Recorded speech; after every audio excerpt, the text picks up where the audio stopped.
तर आंदोलनातल्या या हुल्लडबाजी संदर्भात मनोज जरांगेंचं नेमकं काय म्हणणं आहे जाणून घेऊया। पत्रकार बांधवांना सांगतो, पोरं हुल्लडबाजी करत नाहीयेत, सरकार हुल्लडबाजी करत आहे। सरकारला 4 महिन्यापूर्वी सांगितलं होतं आम्हाला मुंबईला यायचं नाही, आमची आरक्षणाची मागणी सोडवा। या हुल्लडबाज आणि माजमस्तीत जगणाऱ्या मदमस्त मुख्यमंत्री, माजलेल्या मुख्यमंत्र्यानं जाणून बुजून मराठ्याचा प्रश्न सोडला नाही। अशांतता व्हावी म्हणून मनमानी करणारा स्वतःचाच हाकीत होतो, तो म्हणून तसंच वागलं पाहिजे असा एकलखोरा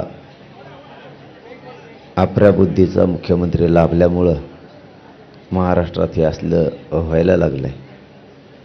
हुल्लडबाज मुख्यमंत्री बारीक लेकरासारखं हमेशाच मराठ्यांना हिणवतो, बालबुद्धी असल्यासारखे मराठ्यांना छेडतो, अपमान करतो। हुल्लडबाज आंदोलक नाही येत तर देवेंद्र फडणवीस आहे। त्याला आम्ही 4 महिन्यापूर्वी सांगितलं होतं आम्हाला मुंबईत यायचं नाही, आरक्षण